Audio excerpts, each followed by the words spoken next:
Si vous commencez en tant que conseiller immobilier ou que vous avez du mal à démarrer et que vous avez besoin d'avoir un client dans les 30 prochains jours, voici exactement ce que vous devez faire. Dans cette vidéo, je vais tout vous montrer, que vous ayez de la trésorerie ou non. Même si vous n'avez aucun budget, la seule chose dont vous devez vous préoccuper pour le moment, c'est de passer à l'action. On va parler de la méthode complète pour rentrer des mandats maintenant et pour prévoir vos sources de prospects et de clients plus tard. Et je vous partagerai un planning quotidien et hebdomadaire pour être sûr d'obtenir un client dans les 30 prochains jours. Pour atteindre cet objectif, on va s'appuyer entre autres sur les outils du digital, des réseaux sociaux, mais pas que. Ce que l'on va plutôt chercher à faire, c'est créer tout un écosystème qui va nous permettre d'obtenir suffisamment de prospects pour aller chercher au minimum ce client et donc ce compromis signé dans les 30 prochains jours. Alors c'est parti, on passe sans plus attendre aux explications. La première chose dont on va se préoccuper, c'est se mettre chaque jour devant des nouvelles personnes qui ont un projet de vente dans l'immédiat ou à court terme.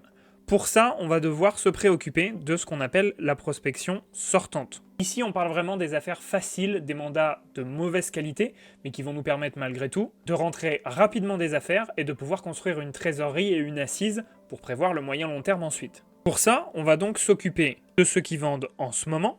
On va donc retrouver les vendeurs entre particuliers. Pour cela, on va pouvoir appliquer de la prospection traditionnelle, mais pas uniquement. C'est là que va intervenir les coups de téléphone les plus classiques, les SMS, mais aussi le porte-à-porte sur le terrain, voire même, pour être un petit peu plus moderne, les messages vidéo. Ici, on parle vraiment des stratégies de prospection les plus bas de gamme, celles dans lesquelles il va falloir produire beaucoup de volume pour pouvoir tirer des résultats, mais c'est aussi celles qui nous permettent de rentrer le plus facilement des affaires lorsqu'on n'a ni budget, ni notoriété, parce que vous commencez votre activité par exemple. On va aussi s'occuper des mandats simples. Ici, même si on a déjà un collègue qui est potentiellement dessus, on a quand même affaire à des propriétaires qui sont ouverts à la collaboration avec quelqu'un d'autre. C'est parfois les mandats les plus faciles à rentrer, puisque vous avez affaire à des propriétaires qui ont accepté de travailler avec un professionnel et qui ouvertement n'ont pas souhaité opter pour l'exclusivité. Aujourd'hui, de plus en plus, les agents IMO et les conseillers immobiliers, que ce soit mandataires ou agents co, vont chercher à pousser le mandat exclusif. Quand vous avez donc affaire à un mandat simple, vous savez que le propriétaire a voulu volontairement se garder les portes ouvertes. Pour ce qui est des mandats simples, on va donc chercher à localiser les biens et à les directement prospecter en porte-à-porte. Gardez cependant en tête qu'il vaut mieux privilégier des mandats avec peu de professionnels, peu d'agences dessus. Évitez donc de dépasser plus de 3 confrères sur un même bien. Ayez en tête que pour prospecter à froid, c'est-à-dire ces types de prospection où l'on va aller contacter individuellement des gens qui ne nous connaissent pas, il faut chercher au maximum à arriver avec une prospection en tant qu'offreur et non demandeur. Alors comment faire pour repérer les annonces entre particuliers, les mandats simples, localiser les biens et faire tout ce travail de prospection à froid? Vous pouvez trouver assez facilement des logiciels de prospection réservés aux professionnels, parmi lesquels on peut retrouver Yanport, Cityscoring, Tacticimo, Cadastre.com. Mais si vous voulez limiter à 100% les dépenses, vous pouvez aussi vous contenter des sites d'annonces entre particuliers ou par des professionnels en mandat simple et de localiser les biens grâce à vos connaissances et à un site comme adressedubien.com par exemple. Une fois qu'on a fermé cette porte de la prospection à froid, on va aussi s'occuper de notre liste chaude, extrêmement importante lorsqu'on commence notre activité. Ici, on va parler de contacter vos clients passés et votre cercle de connaissances, donc SMS et appels, avec de la valeur. Proposez-leur un guide vendeur, une étude de marché immobilier, quelque chose qui pourrait tout de suite apporter de la valeur à eux ou à une connaissance qui aurait besoin d'un accompagnement pour un projet d'achat ou de vente immobilière. Le problème ici, c'est que souvent, lorsqu'on commence dans l'immobilier, on ne veut pas forcément que tout le monde le sache. C'est une grave erreur. Cette espèce de syndrome de l'agent secret risque de grandement vous freiner dans le début de votre activité. Tout le monde autour de vous doit savoir ce que vous faites. Rappelez-vous que vous êtes avant tout là pour aider. Si vous êtes convaincu que vous allez bien apporter une vraie plus-value à vos clients, alors vous n'avez aucune raison de priver vos amis et vos connaissances de cette compétence. Si au contraire vous avez peur de l'annoncer à vos proches, ça vient peut-être d'un problème de mindset, d'un syndrome de l'imposteur, qui fait qu'aujourd'hui vous n'êtes pas encore convaincu de la valeur que vous apportez. Ne vous inquiétez pas, ça on en parlera plus tard dans la vidéo. Pour ce qui est de votre liste chaude, tant que vous ne l'avez pas entièrement traitée, vous pouvez partir sur l'idée de contacter au moins 10 personnes par jour dans votre répertoire. Là, on parle de votre répertoire téléphonique, mais aussi de votre liste email et de toutes les personnes que vous connaissez un minimum. Alors maintenant, je sais déjà ce que vous allez me dire. Qu'est-ce que je dois dire lorsque je vais au contact, par exemple, de propriétaires particuliers ou de vendeurs en mandat simple? Rien de plus simple, vous allez simplement pouvoir demander, par exemple, à ChatGPT. Ici, je vous ai fait un prompt. Quels sont les meilleurs scripts pour de l'appel à froid et du porte-à-porte dans l'immobilier, pour les ventes entre particuliers?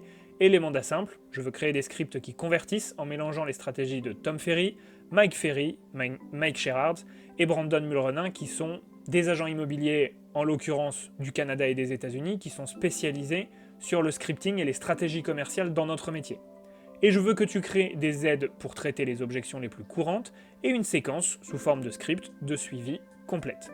Et en quelques secondes, l'IA a pu me fournir toutes ces informations-là en s'inspirant des plus grands de notre métier. Il faut vous dire qu'avant, ce type de savoir était réservé à des formations très chères, souvent ici pour ces cas-là en anglais, qu'il était donc impossible de suivre si vous n'étiez pas bilingue, et aujourd'hui, avec l'intelligence artificielle, vous pouvez facilement avoir accès à des résumés, voire même à des documents plus complets, qui vous donnent la valeur qu'ont l'habitude de fournir ces professionnels avec une grande expérience derrière eux. On peut voir ici pour commencer notre script d'appel à froid, avec le script Value First, avec d'ailleurs plusieurs possibilités de réponse en fonction de ce que nous dit le prospect au téléphone. On a ici également une stratégie orientée beaucoup plus digitale. On a la même chose pour du porte-à-porte, si on souhaite aller directement voir le client et lui parler plutôt que de l'appeler au téléphone. Tout ça en fonction de ce que vous avez la possibilité de fournir. On voit par exemple ici, si vous faites une étude de marché, vous pouvez rapidement en quelques phrases fournir de la valeur au propriétaire et aborder donc la prospection en tant qu'offreur et non demandeur. Et on a aussi des scripts précis pour les traitements des objections les plus courantes. On a les fameux « on ne veut pas d'agence »,« on a déjà une agence »,« pas pour l'instant »,« on ne veut pas être dérangé », etc., etc. Et on a aussi notre séquence de suivi, puisque tout est dans le suivi, on ne génère des prospects que pour les suivre, que ce soit par coup de fil ou en porte-à-porte, vous avez ici une séquence de suivi complète basée sur tout ça, pour jour 1, jour 3, jour 7, jour 14 et jour 30 par exemple. Et vous avez aussi votre suivi sur le long terme, avec 12 points de contact par an. Maintenant, je sais ce que je dois faire et ce que je dois dire pour pouvoir rentrer des mandats rapidement. Mais ce n'est pas grâce à ces stratégies que vous pouvez pérenniser une activité. C'est ce que l'on appelle, nous personnellement, l'étape de survie. Si vous voulez générer des mandats de qualité sur le moyen et long terme, pendant l'établissement de cette stratégie, vous devez aussi penser à ce que l'on appelle votre marketing entrant. Et c'est là que l'on rentre dans la deuxième catégorie, les réseaux sociaux.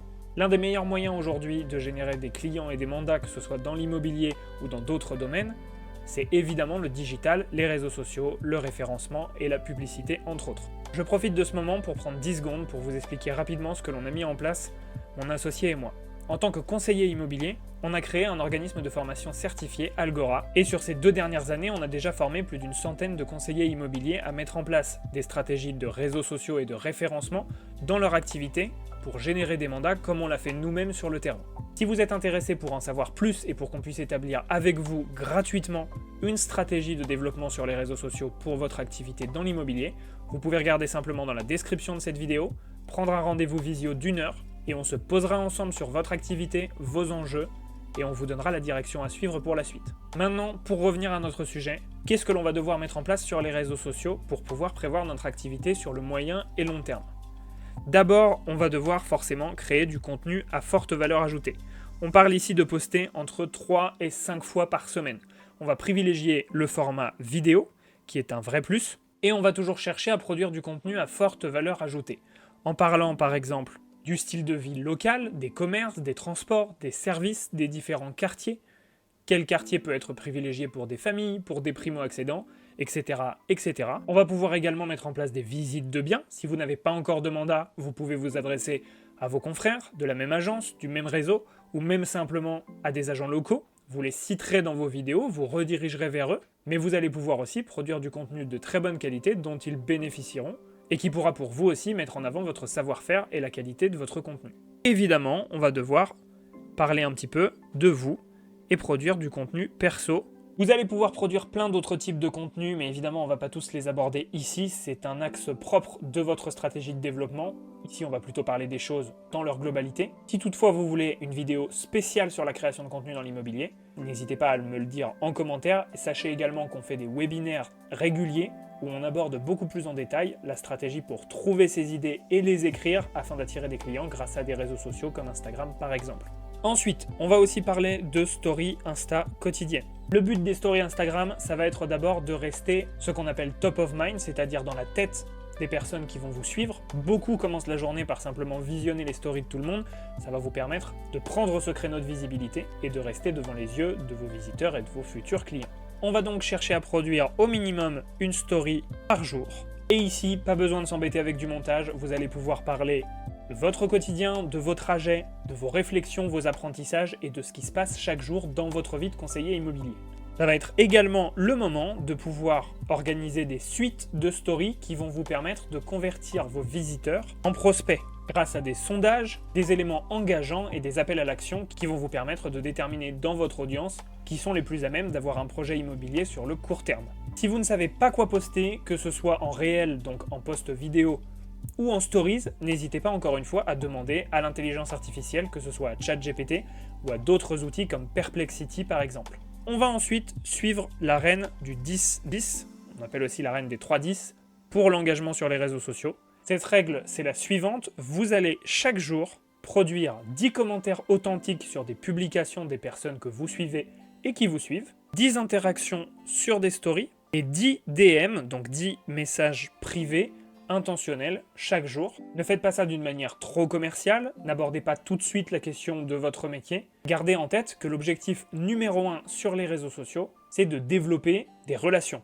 Je le mets ici, mais la prospection, ça va être pour rentrer des affaires maintenant, là où, pour rappel, les réseaux sociaux, ça va être pour rentrer des affaires plus tard. Grâce à cette règle des 3-10, vous vous assurez 900 interactions sur les réseaux sociaux chaque mois. 900 points de contact, c'est énorme et ça peut réellement vous permettre de développer votre activité rapidement dès les 30 premiers jours. Pour ça, rien de plus simple, vous prévoyez 1 heure par jour, par exemple le matin ou en fin de matinée, où vous allez être sûr de pouvoir faire ces 3-10. On passe maintenant à l'étape suivante, les événements. Les réseaux sociaux, c'est bien, mais les rencontres physiques, ça reste toujours plus intéressant. Le seul souci, c'est qu'on est beaucoup plus limité en termes de la quantité de visibilité qu'on est capable de produire en personne. 2000 personnes peuvent vous voir sur les réseaux sociaux chaque jour. Pour ce qui est des événements, c'est différent. Essayez quand même d'assister à au moins 1 voire 2 événements locaux chaque semaine pour pouvoir rencontrer de potentiels futurs clients. C'est votre meilleure source de prospects chauds. C'est avec eux que vous développez des relations qui pourront vous donner des affaires rapidement. Alors, quelles sont les catégories d'événements auxquels vous pouvez assister? Les meilleurs événements que vous trouverez surtout dans les grandes villes, ça va être les événements réservés aux entrepreneurs ou aux petites entreprises. On va aussi retrouver les événements pour investisseurs dans l'immobilier. Là où les entrepreneurs seront plutôt une source de recommandation, les investisseurs seront des clients récurrents. Mais aussi, et ça vous pouvez le trouver n'importe où, les événements par rapport à vos hobbies et à vos passions. C'est le meilleur moyen pour développer des relations rapidement et pour pouvoir parler de ce que vous faites et créer suffisamment de confiance pour obtenir des clients. Donc on l'a dit, 1 à 2 événements par semaine de ce type que vous pouvez trouver sur les agendas locaux ou les sites comme WizEvent pour les plus gros événements ou même les sites de niche pour ce qui va être de vos hobbies et passions. Là, ce sera à vous de rechercher un petit peu grâce au moteur de recherche ou à l'IA comme Perplexity pour voir les événements que vous avez de disponibles sur votre zone. Attention, la règle d'or maintenant à suivre pour pouvoir vraiment tirer des clients de ces événements. Vous allez premièrement ajouter systématiquement les personnes rencontrées sur au moins un réseau social. De préférence évidemment celui sur lequel la personne est la plus active. Ensuite, vous allez suivre et relancer ces personnes régulièrement, pas besoin de le faire non plus tous les jours évidemment, ni de citer systématiquement votre intérêt pour un projet immobilier, mais gardez le contact. Et la troisième règle d'or est de donner avant de demander. Proposer du conseil sans engagement, renvoyer vers votre contenu gratuit qui a une réelle valeur ajoutée. Créer des guides, des e-books ou des études de marché qui pourraient intéresser réellement ces personnes que vous venez de rencontrer si un jour elles ont un projet de vente ou d'achat. On doit maintenant aborder un sujet crucial qui est le suivi. On en a déjà parlé beaucoup, mais tout se fait ici. On entend très souvent les conseillers immobiliers parler d'un problème de prospects, de génération de prospects, en disant qu'ils n'ont pas assez de prospects pour pouvoir atteindre leur objectif. Mais les 3/4 du temps, ils n'ont pas vraiment de problème de génération de prospects, ils ont plutôt un problème de conversion. Ils ne suivent pas suffisamment les prospects pour les transformer ensuite en clients. Quelques règles ici pour ne pas tomber dans cette catégorie. Très rapidement, vous allez vous fixer 1 heure par jour pour le suivi.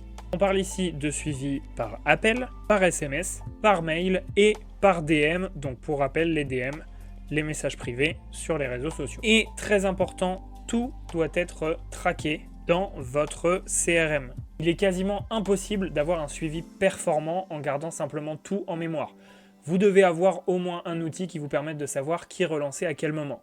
Ça peut être un CRM gratuit, par exemple sur une plateforme comme Notion. Ça peut même être un Google Sheet ou un fichier Excel dans lequel vous allez pouvoir vous mettre des rappels. Mais rien ne vaut un CRM qui vous permette de relier votre adresse mail, vos réseaux sociaux, votre téléphone et toutes les personnes que vous devez suivre avec le temps. Sachez d'ailleurs que chez Algora, on est en train de développer le Hub, le CRM que l'on aurait voulu avoir dès le début de notre activité en tant qu'agent immobilier, qui regroupe toutes ces fonctionnalités que je viens de vous citer à petit prix. Alors si vous êtes curieux de savoir quand est-ce qu'il sortira, n'hésitez pas à vous abonner, on vous tiendra très rapidement au courant. Quelle est donc la routine que vous allez devoir garder pour pouvoir atteindre cet objectif de notre prochain client dans les 30 prochains jours?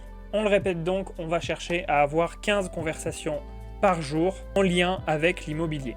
On va aussi chercher à poster un contenu par jour minimum. Vous devez très facilement pouvoir atteindre ce quota en partant déjà du principe que vous allez poster une story par jour, plus 3 à 5 contenus type réel ou éventuellement carrousel chaque jour. Attention, privilégiez encore une fois la vidéo.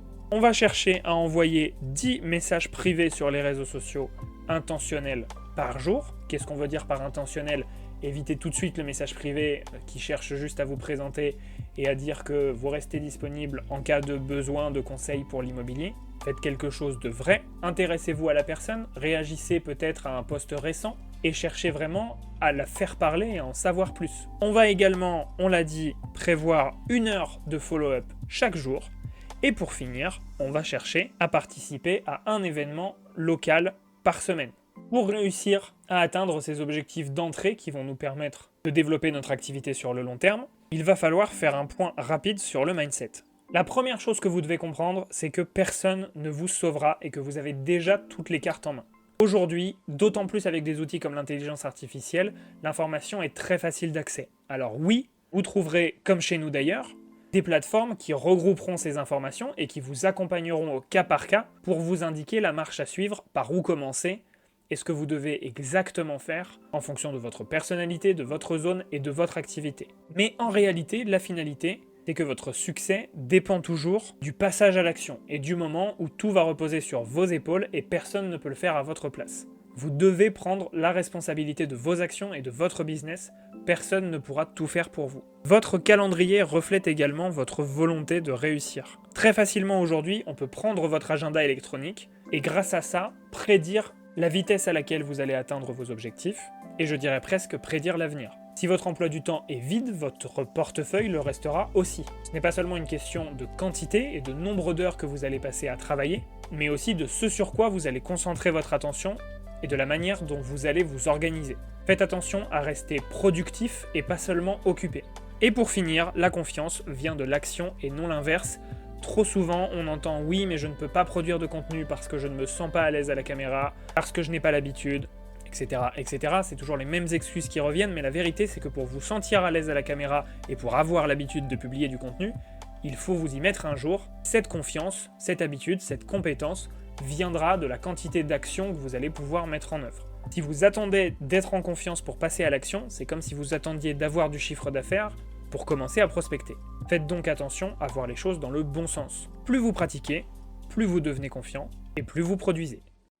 Obtenir votre prochain client dans les 30 prochains jours, c'est simple mais pas forcément facile. C'est exactement pour ça que tout le monde n'y arrive pas. En revanche, si vous éliminez les excuses et que vous passez à l'action massivement et que vous suivez ces étapes simples que l'on vous a décrites, vous pouvez y arriver aussi bien que tant d'autres. Alors maintenant, si vous voulez savoir comment structurer votre calendrier, mettre en place des stratégies qui fonctionnent sur le digital et comment planifier votre routine pour passer à 100, peut-être même 150, 200 000 euros de chiffre d'affaires par an grâce au passage à l'action qui va suivre, n'hésitez pas à vous abonner à cette chaîne ou à prendre rendez-vous en visio avec nous grâce au lien que vous trouverez dans la description. Et en attendant, passez à l'action dès maintenant et j'ai hâte de vous voir signer votre prochain compromis dans les 30 prochains jours.